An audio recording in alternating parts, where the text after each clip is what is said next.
नमस्कार दोस्तों, स्वागत है आपका अपने YouTube चैनल शौर्य एकेडमी पे। तो फ्रेंड्स, आज हम बात करेंगे। हमने एक सीरीज शुरू करी थी उत्तराखंड का इतिहास। इसके अंतर्गत हम अजय रावत जी की जो किताब है उत्तराखंड का राजनीतिक इतिहास, उसको यहाँ पर पढ़ रहे थे। देखिए फ्रेंड, इसकी हमने कुछ क्लासें पढ़ ली थी और आज इसकी अगली क्लास लेके आए हैं। जिन्होंने पहले की क्लासें नहीं देखी हैं, प्लेलिस्ट में जाकर देख सकते हैं।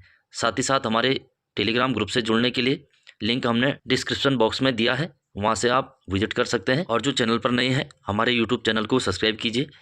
तो चलिए फ्रेंड्स, शुरू करते हैं।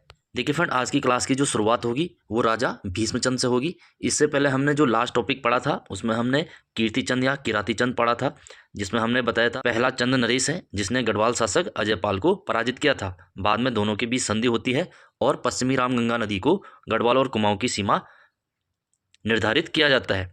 तो आज हम पढ़ेंगे भीष्मचंद। जिन्होंने इससे पहले की क्लास नहीं देखी है वो प्लेलिस्ट में जाकर देख सकते हैं। आज हम पढ़ेंगे भीष्मचंद। देखिए फ्रेंड, जो भीष्मचंद के पहले के शासक हुए हैं उन्होंने चंपावत के राजबंगा किले से अपना शासन चलाया है, यानी कि राजधानी कहाँ थी? चंपावत थी। अब जो भीष्मचंद हैं वो क्या करते हैं, राजधानी अल्मोड़ा लाने का विचार अपने मन में लाते हैं कि राजधानी चंपावत से लेकर अल्मोड़ा लाई जाए। इसके लिए वो सबसे पहले अल्मोड़ा में खगमरा कोट नाम का एक किला बनाते हैं ताकि राजधानी अपनी वहां लाई जा सके। खगमरा कोट किला बनाने के बाद ही दुर्भाग्यवश उनकी मृत्यु हो जाती है, जिसके बाद उनका गोद लिया पुत्र बालो कल्याणचंद वो गद्दी पर बैठता है।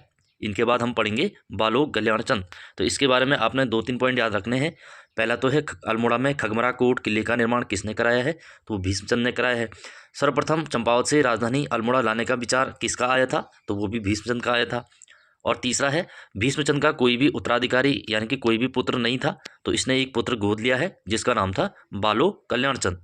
तो ये 3 पॉइंट है, ये आपको याद रखने हैं। अब हम पढ़ेंगे इसका गोद लिया पुत्र बालो कल्याणचंद, जिसका टाइम पीरियड हमें मिलता है 1545 से लेकर 65 यानी कि 65 ईस्वी तक। सबसे पहले जो इसकी उपाधि मिलती है हमें, वो भेटा ताम्रपत्र में मिलती है, जो कि पिथौरागढ़ के अंदर से प्राप्त हुआ है, जिसमें इसकी उपाधि बताई गई है महाराजाधिराज श्री कल्याण चंद देव। तो ये पॉइंट भी आपको याद रखना है। किस चंद शासक ने सर्वप्रथम महाराजाधिराज की उपाधि धारण की थी? तो वो कल्याण चंद देव ने धारण की थी। और इसका जो ताम्रपत्र है भेटा कालापानी गाड़ पिथौरागढ़ से प्राप्त हुआ है।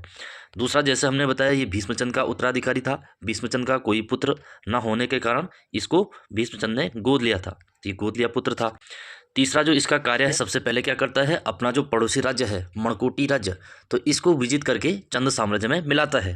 तो पहला पॉइंट तो यही याद रखना है, मणकोटी राज्य को जीतकर चंद साम्राज्य में किसने मिलाया है? तो वो बालो कल्याणचंद ने मिलाया है, या इसका अन्य नाम है बलदेव कल्याणचंद। बलदेव कल्याणचंद या बालो कल्याणचंद दोनों एक ही है।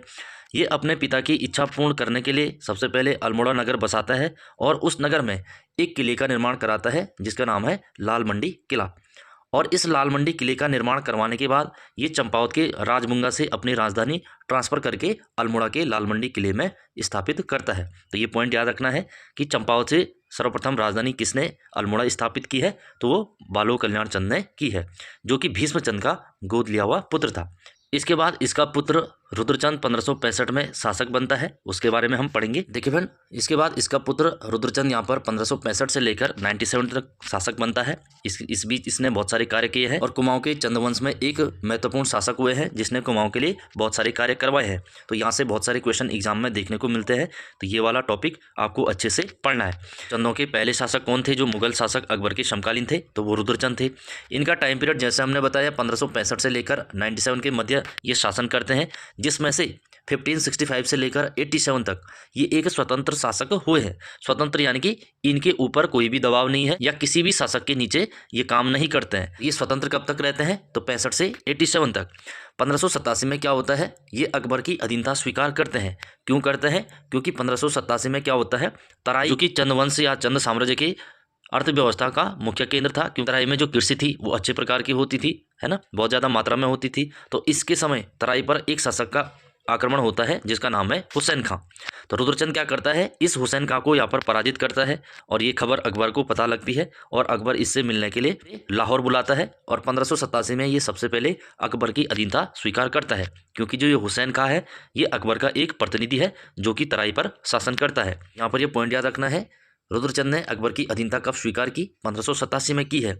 और रुद्रचंद ने अकबर से कब भेंट की है? तो 1588 में लाहौर में भेंट की है, क्योंकि अकबर की जो राजधानी है वो इस समय लाहौर है, तो वहीं पर ये जाता है और अकबर से भेंट करता है। तो इसके समय तराई पर हुसैन खां का कब्जा था, तो ये हुसैन खां को पराजित करता है और इसी खुशी में सबसे पहले तराई में रुद्रपुर नामक नगर बसाता है, जो कि उधम सिंह नगर में स्थित है। तो ये पॉइंट भी याद रखना है। रुद्रपुर नगर की स्थापना किसने की है? रुद्रचंद ने अपने नाम पर की है। जैसे ये अकबर से मिलने जाएगा तो अकबर को ये कीमती पहाड़ी चीज़ें, जैसे उस ज़माने की तिब्बती याक या कस्तूरी या फिर हिरन है, उनकी खालें भेंट करता है और जो कीमती पहाड़ी चीज़ें हैं वो अकबर को देता है ना। 1588 में लाहौर में मिलता है, तो वहीं पर ये सब कुछ देता है। तो इसी खुशी में अकबर क्या करता है, अब तराई का जो परगना है जिसका नाम है 84 माल परगना, क्योंकि जो तराई क्षेत्र है वो 84 कोस के दायरे में फैला था। 84 कोस इस दायरे में फैला था, जिस कारण उसको कहा गया 84 माल परगना, क्योंकि यहाँ से प्रत्येक वर्ष 9 लाख की आमदनी होती थी, जिस कारण इसको 9 लखिया माल भी कहा गया है ना। तो ये पॉइंट याद रखना है। तो अकबर खुशी में क्या करता है, जो 84 माल परगना है, तराई वाला क्षेत्र है, उसका फरमान किसको दे देता है? रुद्रचंद को देता है। अब से तराई क्या होगा, आपके अधिकार में होगा। और रुद्रचंद को एक उपाधि देता है यहाँ पर, जमींदार की उपाधि, या फिर उसको जमींदार कहना प्रारंभ करता है। तो प्रश्न ये आएगा कि रुद्रचंद को तराई का जो 84 माल परगना है वो किसने सौंपा था? अकबर ने सौंपा है, क्योंकि उसका समकालीन शासक है। दूसरा, रुद्रचंद को जमींदार सर्वप्रथम किसने कहा है? तो अकबर ने कहा है। इसके बाद ये अल्मोड़ा में एक महल का निर्माण कराएगा जिसका नाम है मल्ला महल, तो ये भी रुद्रचंद ने बनाया है। धीरे धीरे ये अपने साम्राज्य की अच्छे तरीके से व्यवस्था करने के लिए एक सामाजिक व्यवस्था पर बुक लिखता है या बुक लिखवाता है, जिसका नाम है त्रैमासिक धर्मनिर्णय। ये पुस्तक लिखवाता है, तो ये पॉइंट भी आपको याद रखना है। त्रैमासिक धर्मनिर्णय पुस्तक किसकी है? तो रुद्रचंद ने लिखवाई है या फिर रुद्रचंद की है। इसी के साथ साथ इसने 3 ग्रंथ और लिखे हैं, ययाति चरितम, ययाति चरितम, उषा रुद्र गोदया, उषा रुद्र गोदया और सैनिक शास्त्र, सैनिक शास्त्र। ये पक्षी आकेट पर थी, तो सैनिक शास्त्र। ये 4 ग्रंथों की रचना कौन करता है? तो रुद्रचंद करता है। तो चारों आपको याद रखना है। किस पुस्तक को रुद्रचंद ने सामाजिक व्यवस्था के लिए लिखवाया है? तो वो त्रैमासिक धर्मनिर्णय है। जबकि पक्षी आकेट पर कौन सी है? तो सैनिक शास्त्र है, सैनिक शास्त्र। अगला जो इसका कार्य है, ये गढ़वाल के सरोला ब्राह्मणों की भांति क्या करता है? कुमाऊं में चौथानी ब्राह्मणों की नियुक्ति करता है। गढ़वाल में जो सरोला ब्राह्मण थे ये सबसे उच्च कोटि के होते थे, जिनकी नियुक्ति सर्वप्रथम राजा अजयपाल ने की थी, राजा अजयपाल ने की थी। वैसे ही कुमाऊं के अंदर चौथानी ब्राह्मणों की नियुक्ति कौन करता है? रुद्रचंद करता है। इसी के साथ साथ चौथानी के नीचे जो ब्राह्मणों के इसने वर्ग बनाए हैं, तो पंचबीड़ीय होते थे, यानी कि तिथानी ब्राह्मण होते थे। इसके नीचे हलीय या फिर पितलीय ब्राह्मण होते थे। ये सारे वर्ग किसने बनाए? रुद्रचंद ने बनाए हैं।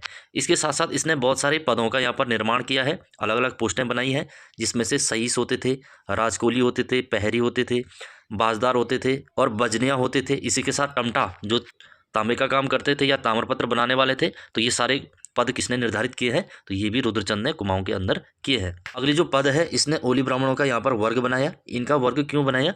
जब ओले पढ़ते थे तो ओले पढ़ने पर राज परिवार को सचेत करना, उनको जगाना, इन ब्राह्मणों का यहाँ पर काम था। अगला जो इसने कार्य किया है, सीरा, यानी कि इससे पहले बताया था हमने डीडी हाट का पुराना नाम है सीरा, जो कि पिथौरागढ़ में स्थित है।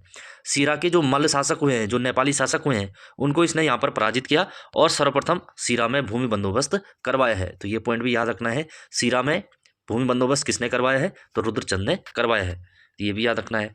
अब इसकी मृत्यु के बाद इसका पुत्र लक्ष्मीचंद गद्दी पर बैठेगा, इसके बारे में हम पढ़ेंगे। अब हम पढ़ेंगे लक्ष्मीचंद, जिनका टाइम पीरियड है 1597 से लेकर 1616। देखिए फ्रेंड, सबसे पहले हम लक्ष्मीचंद की बात करें तो ये रुद्रचंद का छोटा पुत्र था। रुद्रचंद के 2 पुत्र थे। एक तो था बड़ा पुत्र शक्ति कुसाई, जिसको कहते हैं कुमाऊं का धृतराष्ट्र। जैसे महाभारत में धृतराष्ट्र क्या था? अंधा था। वैसे ही लक्ष्मीचंद का बड़ा भाई भी अंधा था, जिस कारण राजा बनाया गया छोटा पुत्र लक्ष्मीचंद। तो यहीं से इस कहानी की शुरुआत होती है। राजा बनता है कौन? लक्ष्मीचंद बनता है, जो कि रुद्रचंद का छोटा पुत्र है। देखिए फ्रेंड, इससे पहले एक पॉइंट यहाँ पर जानना है, जो लक्ष्मीचंद है वो मुगल बादशाह जहांगीर का समकालीन शासक है। मुगल बादशाह जहांगीर का समकालीन शासक कौन सा चंद राजा है? तो लक्ष्मीचंद इसका उत्तर हो जाएगा। देखिए फ्रेंड, जो ये लक्ष्मीचंद है इसकी अलग अलग जगह अलग अलग नाम मिलते हैं। जैसे पंवार वंश में एक शासक हुए हैं मान शाह, तो उनके एक राइटर थे, एक कवि थे, कवि भरत, कवि भरत। तो इन्होंने एक रचना लिखी है मानवोदय काव्य। तो इसमें लक्ष्मीचंद का नाम मिलता है, और लक्ष्मीचंद का नाम क्या मिलता है, तो लक्ष्मण यहाँ पर मिलता है। अगला जो इसका नाम मिलता है, सीरा से जो चंदों के ताम्रपत्र प्राप्त हुए हैं तो यहाँ से इसका नाम प्राप्त होता है, तो इस ताम्रपत्र में इसका नाम लक्ष्मीचंद यहाँ पर प्राप्त होता है। अगला जो इसका नाम है लक्ष्मण मिलता है, जो कि मूनाकोट पिथौरागढ़ से एक ताम्रपत्र इसी का प्राप्त हुआ है, तो उसमें इसका नाम लक्ष्मण है। तो आपको तीनों याद रखना है। मानवोदय काव्य में इसका नाम लक्ष्मण है, सीरा से प्राप्त चंदों के ताम्रपत्र में इसका नाम लक्ष्मीचंद है, और मूनाकोट ताम्रपत्र जो कि लक्ष्मीचंद से संबंधित है इसमें इसका नाम लक्ष्मण है। अब आगे इसके कार्यों के बारे में हम पढ़ेंगे। तो इसका जो सर्वप्रथम कार्य है, इसने जो बॉर्डर एरिया है, जो सीमाएं हैं, उन पर सीमा सूचक पत्थर लगवाए हैं। सीमा सूचक पत्थर यानी कि अपनी सीमा को दिखाने के लिए जगह जगह पत्थर लगवाए हैं कि यहाँ तक चंदों का क्या है, साम्राज्य है। अगला जो जैसे हमने बताया, जहांगीर इसका समकालीन शासक है, क्योंकि जहांगीर की एक आत्मकथा है जहांगीरनामा, जहांगीरनामा, उसमें लक्ष्मीचंद को सबसे धनी शासक भी बताया गया है, और गढ़वाल के एक शासक है शामशाह, उनका भी नाम मिलता है। तो यहाँ पर जहांगीर के समकालीन चंद राजा कौन है, तो लक्ष्मीचंद है। इसके बाद इन्होंने कुमाऊं में बहुत सारे टैक्स लगाए हैं, नए नए जो कर हैं वो आरोपित किए हैं। जैसे सबसे पहले इसमें था सिरती कर, दूसरा जूला था, बैकर था, कूत होता था, इसी के साथ साऊ होता था, या फिर दूसरा है रंतगली, कनक जो सोने के रूप में लिया जाता था। तो इस टाइप से बहुत सारे कर लगाए हैं। इन टैक्सों को हम अंत में पढ़ेंगे जब चंद वंश को यहाँ पर समाप्त करेंगे। अगला इसने जो कचहरियाँ बनाई हैं, 2 कोर्ट बनाए हैं इसने, कचहरियाँ बनाई हैं, जिसका नाम था न्योवाली और बिस्टाली। तो जो ये न्योवाली थी ये सामान्य जनता के लिए थी, सामान्य जनता के लिए, जनता को अगर न्याय पाना है इस वाले कोर्ट में जाना पड़ेगा।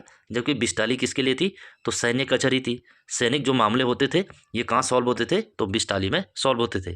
दोनों आपको याद रखने हैं, न्योवाली सामान्य जनता के लिए और बिस्टाली सैन्य मामलों के लिए। ये 2 कचहरियाँ किसने बनाई है, तो लक्ष्मीचंद ने बनाई है।